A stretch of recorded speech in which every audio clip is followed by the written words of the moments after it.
Presiden Jokowi menyebut perekonomian dunia di 2023 akan gelap, alias akan terjadi resesi ekonomi global di 2023. Inflasi tinggi adalah salah satu penyebab dari resesi ini, teman kumparan, yang juga diprediksi akan dialami Indonesia. Tapi apa sih inflasi? Nah, sederhananya, inflasi ini membuat harga barang-barang menjadi semakin mahal. Selain itu, mencari pekerjaan baru juga akan lebih sulit karena perusahaan banyak yang melakukan efisiensi atau pengurangan karyawan. Terus kenapa negara-negara di dunia bisa mengalami inflasi? Apa sih penyebab utamanya? Setidaknya ada 3 hal besar yang punya andil terkait hal ini, yakni pandemi COVID-19, konflik Rusia-Ukraina yang tak kunjung usai, serta adanya perubahan iklim. Ketiga hal inilah yang membuat harga minyak mentah dunia melambung tinggi. Dengan begitu, secara otomatis harga pangan dan komoditas energi pun ikut melonjak, yang mana pasti diikuti dengan harga barang dan jasa yang juga semakin mahal. Lalu jika sudah begini, bank sentral di seluruh negara harus melakukan upaya untuk menstabilkan inflasi, yakni dengan cara menaikkan suku bunga acuan. Dengan mengambil upaya ini, harapannya bunga deposito dan imbal hasil surat berharga juga akan naik, sehingga menarik minat masyarakat untuk berbondong-bondong menyimpan uangnya di bank dibandingkan untuk dikonsumsi. Jika sudah begini, maka peredaran uang di masyarakat jadi berkurang, dan permintaan terhadap barang akan menurun diikuti harga yang ikut turun. Pada akhirnya, tingkat inflasi diharapkan juga menurun. Dalam proyeksi ekonomi global 2023 yang dikeluarkan IMF, resesi tak hanya akan menggerus negara maju, teman kumparan, tapi juga negara miskin dan negara berkembang seperti Indonesia. Kenapa bisa begitu? Yang pertama, karena Bank Sentral Amerika, The Fed, pasti akan menaikkan suku bunga acuan untuk meredam inflasi ini. Pastinya imbal hasil atau bunganya juga akan semakin meningkat. Dengan begini, secara otomatis para investor asing yang berinvestasi di Indonesia akan memilih menarik dananya dan memindahkan dananya ke Amerika Serikat. Fenomena ini disebut juga dengan capital outflow. Yang kedua, karena semakin banyak investor yang menaruh dananya di Amerika Serikat, maka dolar Amerika akan semakin kuat, yang mana membuat rupiah melemah. Bahkan nih, nilai tukar rupiah diprediksi menembus Rp16.000 per dolar Amerika. Ketiga, inflasi di Indonesia juga sudah melampaui target Bank Indonesia. Per September 2022, inflasi Indonesia mencapai 5,95%. Padahal targetnya di tahun ini sekitar 2-4%.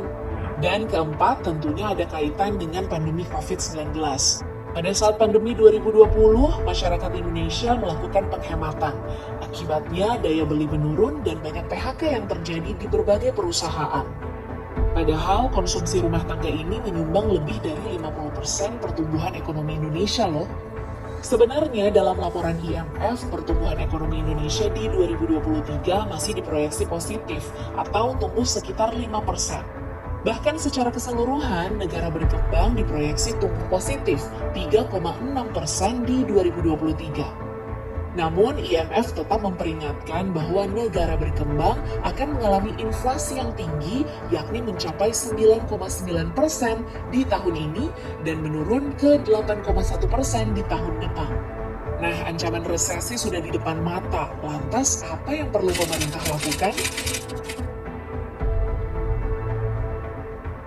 Saya pikir salah satu yang bisa didorong di tahun depan itu mungkin investasi domestik itu, dan juga memang harusnya bisa didorong kepastian soal omnibus law bisa dipercepat gitu ya, dengan salah satu kendala investasi jangka panjang.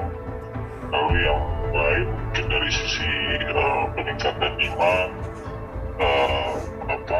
bisa didorong lewat kebijakan fiskal yang efektif dan terarah ya, karena kita tahu dari sisi size-nya akan menurun tahun depan ya, karena ada pembatasan gitu, kita balik di bawah 3% PDB lagi, tapi dari sisi efektivitasnya mungkin didorong untuk sektor-sektor yang punya multiplier efek besar ya. Oke. Mengantisipasi resesi dan gejolak ekonomi lainnya, kita bisa apa? Yang pertama, jangan boros, ikat pinggang nih Besti. Usahakan mengelola uang cash dengan lebih baik dan siapkan dana darurat. Yang kedua, hindari hutang dan segera lunasi cicilan secepat mungkin.